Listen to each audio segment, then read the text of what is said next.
Welcome back नाजरीन। वकार असलम साहब, आपको क्या लगता है, जिस तरह शायद इकबाल भट्टी साहब कह रहे हैं कि ये प्री प्लान था, क्या लगता है आपको किस तरह से ये प्री प्लान था? अगर प्री प्लान था तो फिर पाकिस्तान को इस बारे में क्यों खबर नहीं थी? जी बहुत शुक्रिया हिजर साहब। मैं अर्ज करना चाहूंगा कि जिस तरह से अफगानिस्तान में भारत को हजीमत का सामना रहा और उस हजीमत का बदला लेने के लिए कोई फोर फ्रंट पे आके तो वो कुछ करने जोगे है नहीं, तो कौन बदला लेने के लिए कौन सामने आया? बदला लेने के लिए उन्होंने आईसीसी का सहारा लिया। किसने? और भारत ने, भारत किस हवाले से? क्रिकेट बोर्ड ने, कि वो इन टीमों को पाबंद करे, इनको टो करे कि वो यानी कि पाकिस्तान आप ये कहना चाह रहे हैं कि जो न्यूजीलैंड है वो इस टाइम इंडिया की मान के चल रहे हैं? जी, वो इंडिया की कहने पे चल रहा है और कीवीज से बड़ी कैसे इंडिया की कैसे कहने उसके वहां कैसे जो है आपको लगता है कि ताल्लुक आते हैं और वो इंडिया की मान के चल रहे हैं?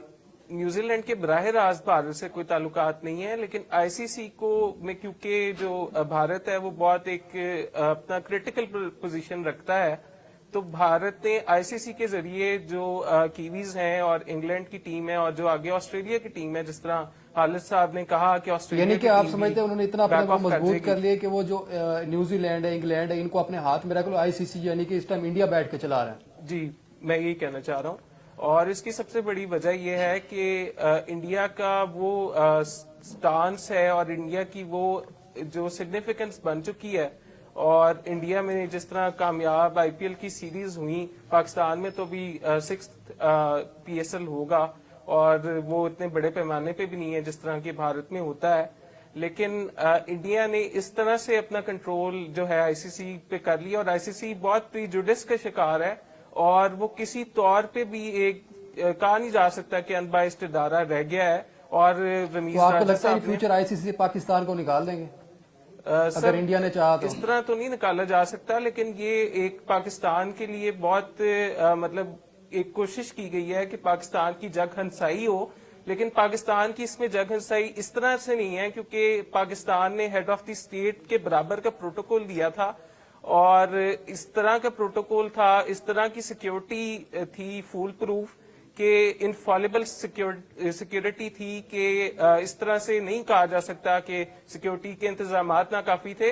ये ज्यादा पाकिस्तान को एक कहते हैं ना क्रिटिसाइज बेहतर तरीके से किया जा सकता है कि अगर जो न्यूजीलैंड की टीम है वो पाकिस्तान आई और फिर उसे डर लगा कि वो यहाँ जब वो इधर होटल्स में रहे और देगर सिक्योरिटी के साथ, तब उनको बिल्कुल डर नहीं लगा। लेकिन जिस दिन 17 सितंबर को जब एन मैच खेला जाना था और ये 26 सितंबर तक सीरीज जानी थी, तो मैं समझता हूँ रमीज राजा साहब का बहुत अच्छा फैसला है कि उन्होंने नेशनल T20 का आगाज किया है और पाकिस्तान के जो डोमेस्टिक खिलाड़ी हैं वो इसमें अपने सीनियर से मिलेंगे और पाकिस्तान का इमेज जो है उजागर हो सकेगा बेहतर तरीके से। आप मुझे हाँ ना में जवाब देंगे, ये प्री प्लान था या नहीं था? ये प्री प्लान था और ये इसलिए क्रिटिकल किया गया। जिस तरह वसीम साहब जी हिजर साहब, मैं ये अर्ज करना चाह रहा था कि 18 साल बाद जो न्यूजीलैंड की टीम थी वो पाकिस्तान आ रही थी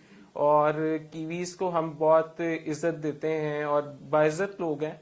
जसेंडा अर्डन ने जब ब्रेंटन टैरेंट ने वाकया रूनुमा हुआ दहशतगर्दी का मुसलमानों के खिलाफ, तो मुसलमानों के बीच में जाकर उनको बहुत मोराल उनका हाई किया और इस दौरान पाकिस्तान की क्रिकेट टीम भी उधर मौजूद थी जिसने पाकिस्तान के जो सितारे थे वो भी मौजूद थे उनके साथ और शाना बिशाना खड़े थे और पाकिस्तान का उस वक्त भी बड़ा कलीदी किरदार था।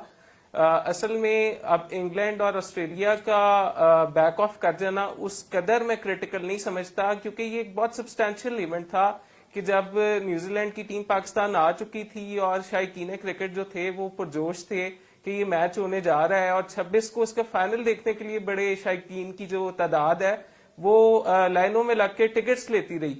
और जिस तरह शायद से बात कर रहे थे कि पैसा जो लगा है वो तो वापस नहीं आ सकेगा, लेकिन पाकिस्तान की जो जग हंसाई करने की कोशिश की गई है उसमें मैं रमीज राजा साहब का जो स्टांस है वो बड़ा शायकीन क्रिकेट की उमंगों पर पूरा उतरता है और उन्होंने वाकई ठीक कहा है कि उनके ये जो 7 दिन हैं वो पिछले 7 साल पर भारी हैं। वो एक बहुत वजहदार, बजला संज और बड़ी शख्सियत के मालिक हैं اور انہوں نے اس پر جو جتنا کریٹیکلی وہ آبزرو کر رہے ہیں ہر چیز کو اور ہر چیز پہ جس طرح سے وہ اسٹیٹمنٹ دے رہے ہیں، نو ڈاؤٹ کہ ان سے بڑا کوئی کمنٹیٹر نہیں ہے. میں شاہد صاحب کی بات کو سیکنڈ کرتا ہوں. ان سے بڑا کوئی کمنٹیٹر اور اسپورٹس اینالسٹ نہیں ہے، ایکسپرٹ نہیں ہے پاکستان میں. تو انہوں نے جو شائقین کرکٹ ہیں ان کی امنگوں پر پورا اتر کے دکھایا ہے، اور ان کی جو کارکردگی ہے وہ احسان مانی سے قدرے بہتر ہے، اور وہ کوئی پولیٹیسائزڈ معاملہ نہیں ہے. کوئی احسان مانی جس طرح عمران خان صاحب نے اپنے نوٹیفکیشن سے انہیں لگا دیا تھا، جو رمیز راجہ صاحب ہے ان کا جو 7 دن پہلے سلیکشن ہوا ہے وہ پورا بورڈ آف گورنرز کی میٹنگ کے ساتھ اور ڈیکورم کو فالو کرتے ہوئے ہوا ہے. خالد صاحب جی، یہ پاکستان کی ساکھ کو کمزور کرنے کے لیے پروپیگنڈا کیا جا رہا ہے؟ ایسے ہی ہے سر، کچھ اپیرنٹلی تو ایسے نظر آ رہا ہے کہ، اور اسپیشلی ہماری جو سیکورٹی ایجنسیز ہیں ان پر بھی ایک انگلی اٹھتی ہے کہ ابا جی میں آپ نے پوچھا نہیں کہ وہ ابا جی کون ہے، ان کا ابا جی بتا دیا نا، آئی سی سی میں بیٹھے ہوئے تو آئی سی سی کو چلا رہے ہیں. سر یہ آئی سی سی کو چلانے والے ابا جی ہے نا. نہیں ایس ایچ او وہاں تک پہنچ جائے گا، وہاں تک جاتے سر یہ آئی سی سی سے اوپر والا ابا جی ہے جو پوری دنیا کا ابا جی بننے کی کوشش کر رہا ہے. انفارچونیٹلی کون کر رہا ہے شاہد صاحب؟ اچھا اس میں انہوں نے اب بات میرے دل کی ہے نا، وہاں تک جا رہا ہے. دیکھیں بھارت بھی، بھارت از ون آف اتنا کچھ تو بھارت نہیں کر سکتا، اتنا بھارت کا نہیں، صحیح ہے بات، اتنا کچھ بھارت نہیں کر سکتا اکیلا. اب شاید صاحب جدھر آ رہے ہیں بالکل ٹھیک کہہ رہے ہیں. جی دیکھیں آپ کیا میں یہ کہنا چاہ رہا تھا کہ جس طرح سے ایبسولوٹلی ناٹ والا معاملہ آپ نے بھی تذکرہ کیا، اور شاہد صاحب ایک عمیق نگاہ رکھتے ہیں، ان کا بھی اپنا تجزیہ ہے،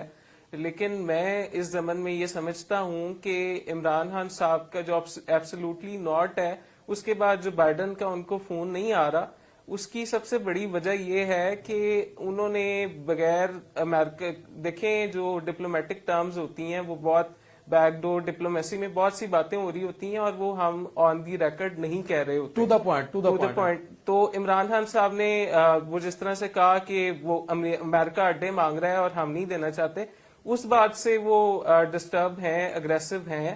ٹھیک ہے، وہ یہ پہلے ہو چکے ڈسکس کہ نوٹ کا جو اثر ہے وہ پڑھ رہے ہیں، ساروں کو اس ٹائم جو ہے کنفیوژن میں ڈال دیا. میرا لاسٹ آفٹر شاکس ہیں، آفٹر شاکس وہ آ رہے ہیں اور ابھی بھی نظر آئیں گے آگے انشاءاللہ.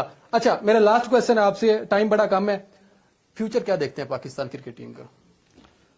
سر شارٹ آنسر. اللہ تعالیٰ ہے انشاءاللہ، بریو نیشن ہے، we are brave people, we will overcome these problems. یار ان کو آپس میں کھیلنا چاہیے، کوئی مسئلہ نہیں ہے، it's not the end of the world, کوئی مسئلہ نہیں ہے. جی حضرت صاحب، میں یہ سمجھتا ہوں کہ اس پہ جس طرح انٹرنیشنل کرکٹ کاؤنسل ہے اس طرح اسلامک کرکٹ کاؤنسل بھی ہو سکتا ہے، اور جو اسلامی ممالک ہیں وہ آپس میں اگر کرکٹ کھیلیں اور دنیا کو ایک پیغام دیں تو کس طرح سے یہ بن جائے تو اس میں سب آ جائے. اور یہ بالکل میں ان کی بات سے اگری کرتا ہوں. اور سر اس میں ایک بہت بڑا فیکٹر یہ ہے کہ بڑا کم ٹائم رہ گیا میرے پاس، پروگرام کا وقت حال ہے ختم ہونے کو ہے. جس طرح ناظرین آپ نے دیکھا کہ کرکٹ کے اوپر ہم نے بات کی، اور اس حوالے سے اگر دیکھا جائے کہ سیکورٹی کے خدشات ہیں تو بالکل بھی یہ سیکورٹی کے خدشات نہیں تھے. اس کو پری پلان جو ہے کہا جیسے جو منسوخ کیا. فیوچر کیا ہوگا کرکٹ کے بارے میں، کیا مستقبل دیکھتے ہیں؟ اور پاکستان جو ہے ہمیشہ سے ایک ہمت یعنی کہ رکھنے والا کنٹری ثابت ہوا ہے، اور ہماری سیکورٹی جو ہے وہ دنیا کی نمبر 1 سیکورٹی میں شمار ہوتی ہے. اور پاکستان کی سیکورٹی کے حوالے سے جو بھی یعنی کہ بات کرتے ہیں تو میرے خیال سے یہ ایک بچوں والی بات ہے کہ سیکورٹی جو ہے وہ صحیح نہیں پرووائڈ کی گئی. اور اس طرح سے جو بھی پروپیگنڈا کیا جا رہا ہے یہ بالکل جو ہے اس کا کوئی جواز نہیں بنتا کہ اس طرح کی باتیں جو سننے کو ملیں. اور انشاءاللہ پاکستان ایک دن جو ہے ضرور جو ہے وہ سامنے آئے گا، اور ہم ایک دن نمبر 1 ضرور جو ہے نا وہ بنیں گے اور شمار ہوگا ہمارا. مجھے ناظرین اجازت دیں، اگلے پروگرام میں ملاقات ہوگی. اللہ حافظ.